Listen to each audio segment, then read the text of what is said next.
அஸ்ஸலாமு அலைக்கும் வரஹ்மத்துல்லாஹி வபரகாத்துஹு. மக்காவின் அமைதியான பாலைவனத்தில் மனித வரலாற்றையே மாற்றப்போகும் ஒரு குழந்தையின் வருகைக்காக காலம் காத்திருந்தது. அந்த குழந்தைதான் நம் அன்பு நபி முஹம்மது நபி ஸல்லல்லாஹு அலைஹி வஸல்லம் அவர்கள் மக்கா நகரில் ஆமுல் ஃபீல் எனப்படும் வருடத்தில் பிறந்தார்கள்.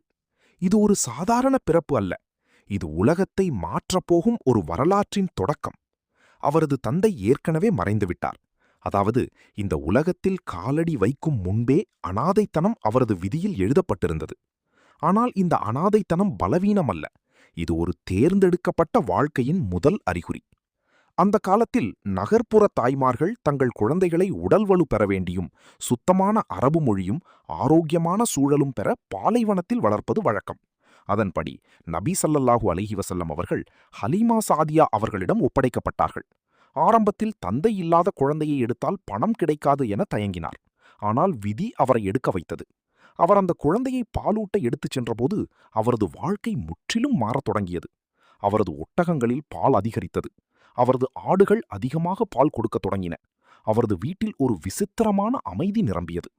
இந்த குழந்தை சாதாரணமான குழந்தை அல்ல என்று அவர் ஆச்சரியப்பட்டார். ஆனால் இந்த குழந்தைக்கான உண்மையான தயாரிப்பு இன்னும் தொடங்கவில்லை என்பதை அவர் அறிந்திருக்கவில்லை. ஆம், ஒரு நாள் அந்த பாலைவன பள்ளத்தாக்கில் சிறுவயதான நபி ஸல்லல்லாஹு அலைஹி வஸல்லம் மற்ற குழந்தைகளுடன் விளையாடிக் கொண்டிருந்தார். அந்த நாள் சாதாரணமாக தோன்றியது. ஆனால் திடீரென காலம் நின்றுவிட்டது போல் உணரப்பட்டது. அமைதி நிலவியது. இந்த நிகழ்வுதான் பின்னர் ஷக்குஸ் சதுர் என்று வரலாற்றில் அழைக்கப்பட்டது. 2 மலக்குகள் இறங்கினர். மனித உலகத்தின் சத்தம் ஏதுமின்றி அமைதி மட்டுமே நிலவியது. ஜிப்ரீல் அலைஹி வஸல்லம் அவர்கள் அந்த சிறுவனை எடுத்தார். அவரது மார்பு திறக்கப்பட்டது. அவரது இதயம் எடுக்கப்பட்டது.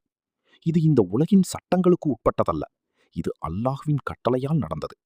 அந்த இதயம் ஜம்ஜம் கிணத்து தண்ணீரால் கழுவப்பட்டது. பின்னர் அது ஒளி, ஞானம் மற்றும் ஈமான் கொண்டு நிரப்பப்பட்டது. இது வேதனைக்கான செயல் அல்ல, மனித குலத்திற்கு வழிகாட்டியாக வரவிருந்த ஒருவருக்கான தயாரிப்பு. இந்த நிகழ்வை அறிந்த ஹலீமா சாதியா ரதியல்லாஹு அன்ஹாவின் மனம் அதிர்ந்தது. இந்த குழந்தை சாதாரண குழந்தை அல்ல, இந்த பொறுப்பை நான் சுமக்க முடியாது என்று எண்ணினார். அதன் பின்னர் குழந்தை அவரது தாயிடம் திருப்பி ஒப்படைக்கப்பட்டது. ஆமினா பின்த் வஹப் ரதியல்லாஹு அன்ஹா தனது மகனை மீண்டும் பார்த்தார். அந்த தாயின் இதயம் மகிழ்ச்சியால் நிரம்பியது.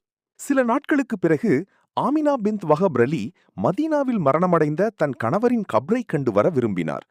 தனது மகன் முஹம்மது, ஊழியப் பெண் உம்மு ஐமன் மற்றும் பொறுப்பாளர் அப்துல் முத்தலிபுடன் மதீனாவை நோக்கி பயணம் மேற்கொண்டார். சிறிது காலம் தங்கிய அவர்கள் மீண்டும் மக்கா திரும்பியபோது அவர்கள் அஃவா என்ற இடத்தில் தங்கினர். அந்த இடம் சாதாரணமாக தோன்றியது. ஆனால் விதி அமைதியாக இல்லை அங்கே. ஆமினா அம்மையார் உடல்நலக்குறைவால் பாதிக்கப்பட்டார். அதன் பின்னர் ஒரு தாய் தனது 6 வயது மகனை விட்டு செல்ல வேண்டிய தருணம் வந்தது. ஆமினா பின்த் வஹப் மறைந்தார். இப்போது முஹம்மது நபி ஸல்லல்லாஹு அலைஹி வஸல்லம் முற்றிலும் அனாதையாகிவிட்டார். தந்தை இல்லை, தாயும் இல்லை. மனித கணக்கில் இது மிகப்பெரிய தனிமை. ஆனால் இது ஒரு புதிய பாதுகாப்பு முறை. இப்போது அவருக்கு சாதாரண பாதுகாப்பு இல்லை, நேரடியாக அல்லாஹ்வின் பாதுகாப்பு. அவரை வளர்க்கும் பொறுப்பை தாத்தா அப்துல் முத்தலிப் எடுத்துக்கொண்டார். நபி ஸல்லல்லாஹு அலைஹி வஸல்லம் அவர்களை மிகுந்த அன்போடு வளர்த்தார். அவர் குறைஷ் இனத்தின் தலைவராகவும் இருந்தார். நபி அவர்கள் மீது அவருக்கு இருந்த அன்பு மிகவும் விசேஷமானது. மற்ற குழந்தைகளுக்கு அளிக்காத மரியாதையையும் அன்பையும் சிறிய முஹம்மதுக்கே அளித்தார். கஃபா அருகே அவருக்காக ஒரு விரிப்பு விரிக்கப்படும். அதில் அவரை தவிர வேறு எவரும் அமர அனுமதியில்லை. அந்த இடத்தில் கூட நபி ஸல்லல்லாஹு அலைஹி வஸல்லம் அவர்களை அமர அனுமதித்தார். இது அவர்களின் எதிர்கால மகத்துவத்திற்கான ஒரு சின்னம். நபி ஸல்லல்லாஹு அலைஹி வஸல்லம் அவர்களுக்கு 8 வயது ஆனபோது பாசமிகு தாத்தா அப்துல் முத்தலிபும் மரணமடைந்து விட்டார்.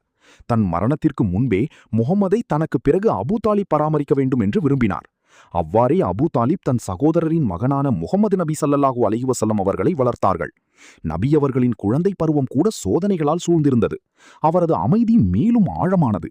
அவரது கண்களில் ஒரு தீவிரம், அவரது இருப்பில் சொல்ல முடியாத ஒரு மரியாதை. அவர் இனி ஒரு சாதாரண குழந்தை இல்லை, அவர் தேர்ந்தெடுக்கப்பட்டவர். வரலாறு ஏற்கனவே எழுதப்பட்டுவிட்டது. ஒரு அனாதை குழந்தை ஒரு நாள் ரஹமத்துல் ஆலமீனாக மாறப்போவதற்கான தயாரிப்பு. இந்த ஆரம்ப வாழ்க்கை நமக்கு ஒரு பெரிய பாடம். கஷ்டங்கள் வந்தாலும் அல்லாஹ் ஒரு பெரிய நோக்கத்திற்காக நம்மை தயார் செய்கிறான்.